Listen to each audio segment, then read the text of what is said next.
Hi guys, welcome to this module on Microsoft Project. In this session, I want to have a look at how you create custom fields. So on the screen at the moment, in the table that you can see, there are 3 columns with custom fields. Completion status, a delayed start column, and a delayed finish column. So basically this one has got graphical indicators showing you green for completion, and amber if there was any amber for between 25 and 75%, and then red for less than 25, and then for anything that's not started, this little dash. Now the delayed column, the first task was on time but everything else was delayed. There's a formula in there which I'll show you how to do in a second. And then this one, everything delayed finish, everything was delayed except the first one and this one, because even though the start was delayed, time was picked up and it actually did finish on time. So there's a statement in there, an if statement in there showing you how to do that. So to create these, you basically need to go into custom fields or custom fields at the bottom there. I just need to delete these ones that's already there, and then we'll just recreate them. And so the first one was completion status. You can call it whatever you want as long as you don't use a name that's already used. And then the formula that I need to put into that column is from the functions option in general. It's this one, IIF, immediate if. It means basically you have an expression and then something to do if it's true and then something to do if it's false. So the one that we're going to create is going to be slightly more complicated than that. But I'm just going to get rid of all of that, and what I want to use as my trigger for the if statement is the percentage complete column, which is under number, percentage complete. So if the percentage complete equals 100, that means it's finished, comma, I want it to return a number 1, comma. Now I need to do another if statement. Normally you do a negative there, what to do if it's false, but you can do another if statement. So IIF, open the bracket, go get your field again, number. So if percentage complete is greater than or equals to 75, comma, that's going to be a 2, comma, and then another if statement, IIF, open the normal bracket, go and get the field. You can type the field in, but I like to click on it just in case I do a typo. So now it's going to be if that is greater than or equal to 25, comma 3. And you can put whatever range you like. And then the last if statement, comma, IIF, open the bracket, get the field if it is greater than or equals to 0, comma 4. Now there are 4 if statements, so I need 4 close brackets, 1, 2, 3, 4. And if there's a mistake, it will surely tell you. If I click OK to that, it tells you it's going to be changed over. There's no mistake. So now if I click OK, I get some numbers, which is great, but I don't want to see numbers. I want to see graphical indicators. So back into custom fields. That's selected still, graphical indicators at the bottom.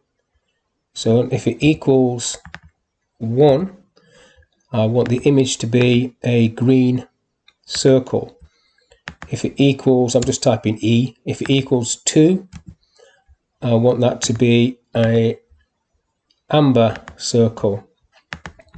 If it equals 3, I want that to be a red circle. And if it equals 4, which means it's not started, I just want a dash. So that is just a little bit further down, a little red dash or whatever color you want. Now that should replace the numbers with those dashes. You can still hover over and it'll tell you the number that the if statement's returning. So there's no 2s coming back at the moment, so that's okay. Now that's that one, and they're all delivered or changed by the completion status. So if I go back onto this one, for example, and take it to 0, he gets the dash. 25, 50, 75 goes amber. And then it was on 100, so I'll put it back on 100. Now the next one, if I go back into there, it's gone like this because I've deleted it. It's actually got the information there still. So if I just go back into it, custom fields and formula. So what I'm going to do here is, before I go into custom fields and formula, let me just show you. I've saved this as a baseline 1. Set baseline, so there's a baseline saved there, so I can measure against that baseline. So what I want to do now is any task that started later than the baseline planned start, I want it to say delayed, otherwise it can say on time. So just cancel that off. Now back into customized fields. So this one is going to be delayed start.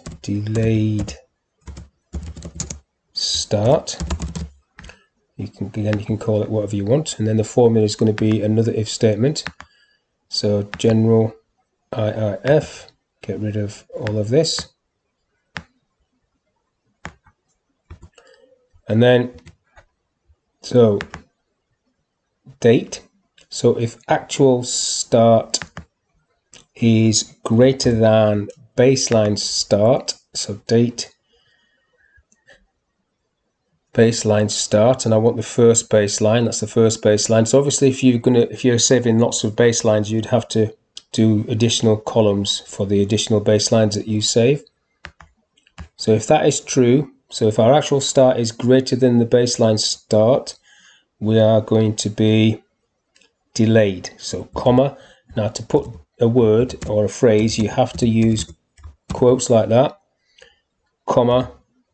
Now that's if it's greater than. So if it's equal to, I want it to be on time. So I can just put on time. So if it's greater than, it's going to say delayed. If it's not greater than, it's going to say on time. So I'll just put that on there. And again, you can add additional things on this one. I'm just going to keep it simple for now. We'll just click OK to that. OK again, and then OK. And then let's put those on time, on time. Now the finish one, if I go back into that one, custom fields, rename that as delayed finish. Now there may well be project fields that you can utilize to do the same sort of stuff, but I like to do my own little formulas. Then you know what they are actually doing. So if I go again and get an if statement, general if, get rid of all this. So this time we want the finish. So field date, if the baseline finish, in fact if actual finish first off is greater than the baseline finish, date baseline finish, the first one. If that's true, comma, we are delayed, a delayed task. So if actual finish is greater than the baseline finish, we are delayed, comma. Now you could do another if statement there, but again I'm going to keep this fairly simple. It's up to you. There is a limit on how many ifs you can do, and it gets a bit complicated, and you may well do typos, which causes a syntax error to come up. But if I just keep it simple for this, if I say if it's delayed or it's on time, again, just put the quotes around on time. And let's have a look at what this does. Click OK, OK, OK. So those three were on time. These are delayed. Now the reason that one's on time is because I actually changed the duration to 2 days actual. Now I did that not in this table, but if I just change this table on the view tab to show you that on the tracking table, the baseline duration, if I insert the baseline duration, so I want baseline duration, that one. So the baseline duration was 3 days, but it actually only took 2 days. That's how that came back and ended up finishing on time. So initially it would have finished a day late, but because the actual duration was reduced by 1 day, it finished on time, and that's why you need to have that if statement to pick that up. Now, because I've messed up the entry table, what I should really do with this is go to the View tab, Tables, and save fields in a new table, and I'll call this one Delayed Status. Okay, and then I can get rid of these three. In fact, let me just, before I get rid of them, let's go back to the entry, get rid of them from the entry table, just highlight them and delete them, so you've not messed up the entry table. And if you now need to get that table, you can just click on it and you've got those 3 customized columns back again, ready to go. And that's really how you should be doing things in projects anyhow. You create your own tables. I don't know what process is, so it's not relevant to this database. That one is, and then that one, don't know what that's doing. Okay, it's just a table of different columns that I've created. But delayed status makes more sense, process makes sense. That my nickname doesn't really make any sense. So you'd create the tables, and you can add columns, not just custom columns like I've done, but you could just create a table from scratch and just delete or add columns as you feel fit, and then you use this to get your information rather than trying to memorize which column is in which of these tables. And then obviously you've got all these other ones at the bottom as well.